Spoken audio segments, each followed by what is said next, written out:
Ouais, ouais, ouais. Ouais.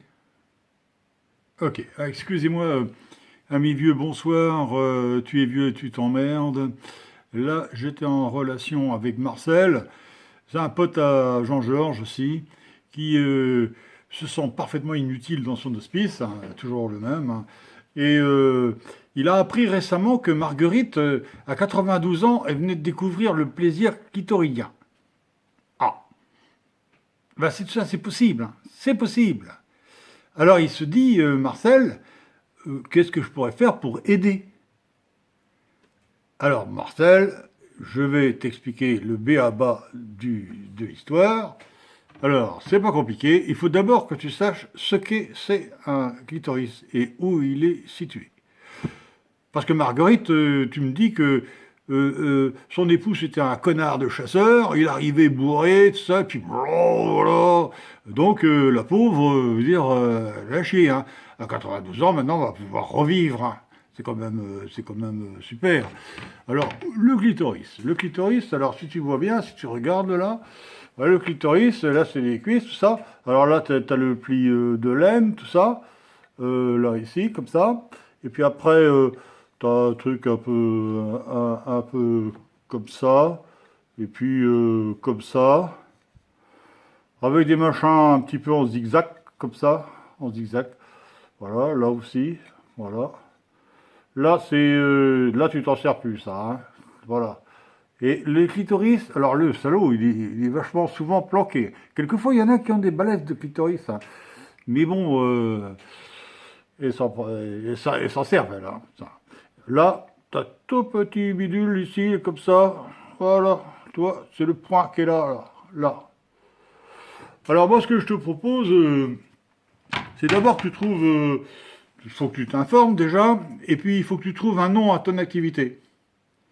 Alors si tu trouves des femmes un peu coopératives, tout ça, tu lui expliques le truc, tu dis Marguerite, Marguerite, regarde comment elle va mieux, putain, elle rigole, elle saute dans tous les coins, fou, oh là, et les autres là, comme ça.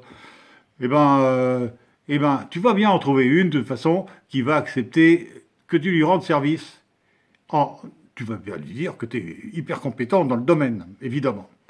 Alors tu arrives, tu regardes le clitoris, enfin voilà, et puis voilà, voilà, il faut déjà vérifier si tout ça c'est pas mort, hein.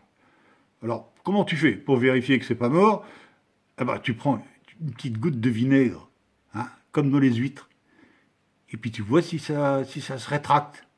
Si ça se rétracte, c'est bon, voilà. Alors après, là, si tu parles au clitoris, quelquefois ça marche, hein. Tu lui parles, oh mon beau clito, etc. À ce moment-là, tu peux t'appeler clitologue, hein. Ces clitologues, c'est les gens qui parlent au clitoris.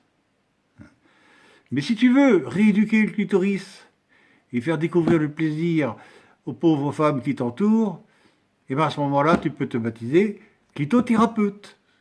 C'est plus joli, je crois, hein. Et puis si quand tu vois le clito qui commence à... hein, eh ben, si t'as vraiment envie de le bouffer, tout ça, eh ben, tu peux te dire que tu es un clitophage. D'accord? Si tu as envie de les collectionner, tu es un clitophile. D'accord? Et puis si ça te dégoûte, tu es un clitophobe. Voilà. Alors déjà, tu n'as qu'à choisir ton nom déjà. Bon, en dehors de ça, après, faut que tu saches quand même que c'est pas net là, hein, dans ces endroits-là, hein. Surtout quand on est vieux, hein. C'est pas nickel, nickel, nickel. Fais attention à ce que tu fais. Fais attention, hein. Ce que tu peux faire, c'est déjà mettre du vinaigre, c'est sûr. Et puis, si tu as une poule à l'hospice, les poules, ça va vachement tout, hein. Les poules, tu fous une poule devant, ça va tout bouffer tout ce qu'il y a comme merdier. Et là, ça sera déjà plus nickel. Alors, normalement, elles mouillent les femmes aussi. Mais à son âge, c'est plus la même mouillante, hein, c'est plus pareil. Mais c'est quand même pas mal. Donc tu peux peut-être venir avec un petit peu d'huile d'olive ou de colza. Colza, c'est meilleur pour le cœur, je pense, hein. Bon, voilà. Alors après, ben, tu y vas progressivement. progressivement. Dans un premier temps, tu fais une petite plume de ton oreiller, tu fais, après tu prends une petite langue de chat, hein, voilà.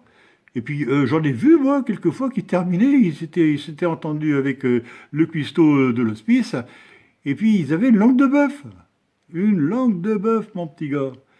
Ah bah, je te raconte pas. Alors, écoute, Marcel, je pense que tu as tous les éléments pour faire en sorte que les femmes soient épanouies dans ton hospice, hein, parce que c'est bon, hein, les voir traîner les guettes comme ça, là, baisser la tête, et puis parler. Et là, elles auront une conversation intéressante.